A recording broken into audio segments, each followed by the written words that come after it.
was mid-December. I was only 17 at the time.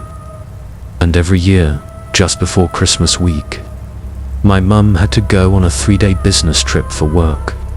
Being an only child that lived just with my mum, I'd spend these days that she was gone home alone. Usually, she'd leave just before winter break, so I'd be in school for most of the day. But this year, we left the same day that our school let out for the holidays. I had the house to myself and wanted nothing more than to stay inside and chill all day. Our city was going through somewhat of a snowstorm, so I couldn't really leave the house anyway. I made some of the food that was left for me and found a new movie to watch. I had to pause it several times throughout the couple hours, though, because the wind and snow would suddenly pick up and get really loud. It seemed like every time I looked outside, the weather was worse. Then, around 7 or 8, someone was walking up to the front door. I could hear their footsteps kicking against the snow, and they coughed several times as they slowly made their way up to the porch. I didn't have a clue who it could be. I paused everything and looked at the door, waiting for them to knock or ring the doorbell. As more time passed, though, I could feel myself getting nervous as something didn't feel right. I want to say I waited 3 or 4 minutes, not hearing anything, before I went up to the door and looked outside. Nobody was there. I could see the footsteps coming right up to the door, then going back the way they came. I was really confused how clearly I heard them walk up, but somehow I didn't hear them leave. Also, with the snowstorm outside, what reason could someone have to come up to my house? I think the only reason I could settle on was that the snow made it difficult to see, and they mistook my house for theirs. Maybe they realized once they got up to the porch and didn't want to alarm anyone, so they quietly left. It's probably a bit of a stretch, but I guess it was possible. After a while, I'd mostly stopped thinking about the situation and was more caught up worrying the storm. The power cut out a few times, lasting for several minutes before it came back on. Because of that, I couldn't really watch TV or anything, so I just sat on the couch and scrolled on my phone. It was maybe around 11 o'clock when, through the harsh wind, I heard a thump against the house. I initially ignored it, but only a few moments later, the power cut out again. Thinking the thump might have caused it, I got up. It sounded like it was from the side, near the kitchen. So I turned my phone light on, then walked over and looked around. I thought it was probably just a coincidence that the power shut off right after I heard the thump, but I just wanted to be sure nothing happened. I didn't see anything, and I started to walk away. Hey, I jumped and looked at the back door, seeing a man standing against the other side. The back porch light wasn't on, so he was mostly covered by the dark. I could only see his face peering in at me, door and trying to open it. My head wasn't fully grasping the situation yet, and I just stood there and stared at him. Kid, get the door, please. Something gave me a bad feeling. I knew better than to trust this guy, even though it was a blizzard outside. The man started coughing, and I started to back up, and the man's face instantly fell into a disturbing frown.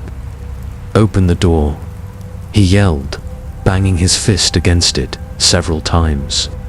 I ran back to the couch and got my phone. I then stood in the hallway and watched the man as I dialed 9. My phone was struggling to hold service and kept dropping the call. But after a few tries, I was able to get through long enough to ask for help. The man at the door continued to yell at me and hit the door, but eventually ran off. I'm assuming this snowstorm caused some trouble for the police, as they didn't make it until nearly 30 minutes after. I told them what I could, and I called my mum to let her know what happened. Nobody really knew what to think of it. He could have been stalking me and trying to guilt me into letting him in. Or he could have actually been in need of help, although it's unlikely. I never saw him again after that night, though.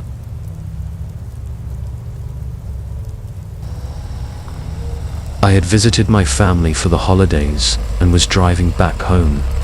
The trip in total was about 10 hours, which I split into 2 drives on the way up. But on the way back, I decided to power through it in one long drive. Around the halfway point, snow started coming down. It wasn't too much, so I wasn't worried about it. However, it got worse as I kept driving. Once I was 3 hours away from home, it was pouring down pretty heavily, and with the sun going down as well. It definitely was not ideal. There were almost no other cars out, though, which is the only reason I decided to keep driving. The snow made it harder, but I was still on track to be home by the end of the night. It was just after the sun had fully set and about 30 minutes out from the nearest town. I'd just passed through that. I noticed a car on the road ahead of me. Their headlights were the only light on the road, in the middle of the blanket of snow, covering everything else. And as I got closer, it was clear that they were stuck, or at least not moving. Their car was sideways on the road, with their hazard lights flickering, and a man was standing out in the cold next to it.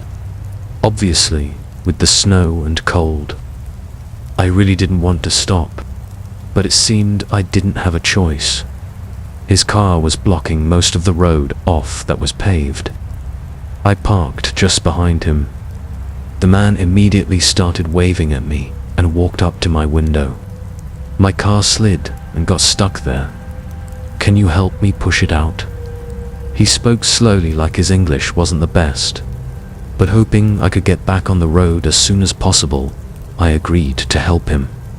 The car didn't really look like it was in too much snow, so maybe just a little push might actually be enough. I threw my hat and gloves on, then got out. The wind hitting my face and snow, instantly soaking me, made me wonder why the guy even got out of his car and didn't just call for help. My face and hands were already getting numb, so I hurried to the back of his car and waited for him to get his gloves. It was too dark to see anything through the windows, and after a little bit of standing back there waiting, I looked around to see what was taking him so long. He was still leaning into the front seat, as if looking for his gloves, but I thought I heard him talking. A second later, he came back out and looked at me. "Were you talking to me?" I asked. He looked concerned, but said he was just talking to himself. He smiled, then walked round to the back to help me push.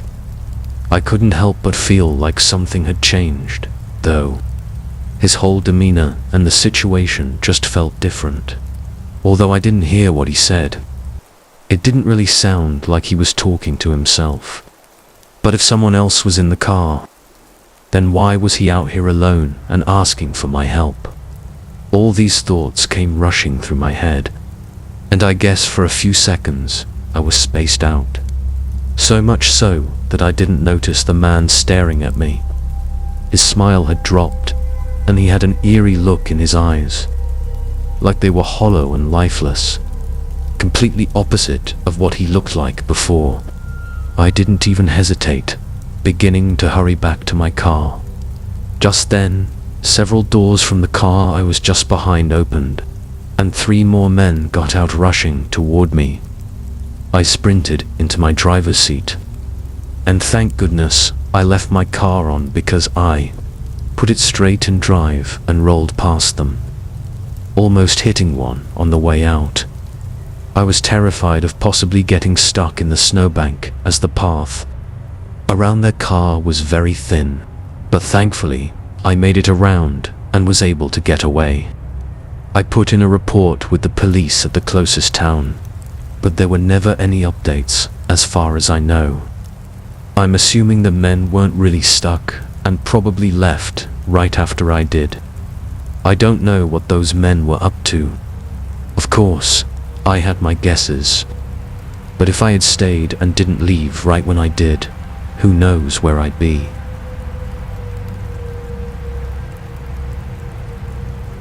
This was last year. It was late November, and this was the first snowfall of the season. It wasn't supposed to be anything too much, just a couple inches of snow. I got home from work around 8 o'clock, and by then, the snow had already started. I heated up some leftover pizza and stayed downstairs for a couple hours. Around 10 o'clock, I went upstairs to my bedroom, sitting at my desk with my laptop. Before I could even open up something to watch, I heard something right above me. It sounded like a thud in the ceiling. I thought it was likely the snow weighing down on the roof, and was probably nothing to be concerned about. I'd be lying if I said I wasn't concerned at all, though. This was my first winter at this house, and it wasn't in the best shape. So part of me was a little worried about any possible leaks or other problems that could happen with the snow. I tried to not think about it too much and continued looking for something to watch. But then it happened again. A thud resonating through the ceiling. I looked up and the thuds continued, sounding almost in a straight line across the ceiling. I was genuinely worried now. I got up and grabbed my winter jacket, then hurried out the front door and looked up at the roof. Unexpectedly, the side of the roof that my bedroom was under, there was no snow on it. It had all slid off and fell into a pile in front of the house. I looked to the other side of the roof, and the snow was still there. I then looked at my neighbors' homes, and all of them still had snow sitting on their roofs like normal. The way the snow had fallen off just one side of my roof didn't seem natural, like something was either wrong with my roof or something else had made this happen. Probably whatever those thuds were that I was hearing. With no more answers to find outside and my whole body starting to shiver from the cold, I walked back to the front door. I opened it and hurried inside, stomping my boots on the doormat. When I looked up, though, my heart almost stopped. There were puddles of water going across the hallway. I stayed still and looked around, seeing water going through the living room and even up the stairs next to me. It only took me a second to see a boot print in one of the puddles, and I immediately turned right back around and headed out the door. I stood by the road and called the police, shivering as I tried to tell them my situation. About 30 seconds into the call, I saw something move past one of the windows in my bedroom, and moments later, a figure stood behind the glass, looking down at me. They only stayed for a second, then backed away. I didn't see anything else the rest of the time that I waited for the police. As I was waiting, though, I put together most of the pieces in my mind. Someone had made it up on the roof, making the snow fall as they walked across. There were several windows they could have gotten in from that. I honestly had no idea if they were locked or not. When police arrived, they didn't find the intruder inside anymore, but they basically confirmed my theory. There were multiple trees going over top my house that anyone could easily climb, and with the windows being accessible, it made for an easy target. At least, the officers think that that's the reason they broke in, just because I was an easy target. Nothing was missing though, and the way the shoe prints went through the whole house felt eerily like them looking for me. What's crazy is that I must have gone outside to check on the roof at the exact time they got in through the window. If I was any later, I would have been face to face with them, or if I'd gone back inside sooner, they might have not left tracks through the house yet for me. to immediately notice. It's been nearly an entire year since this, and so far, nothing else has happened. Maybe it was just a one-time attempt, but I don't think I'll ever feel safe with all the uncertainties of what happened that night.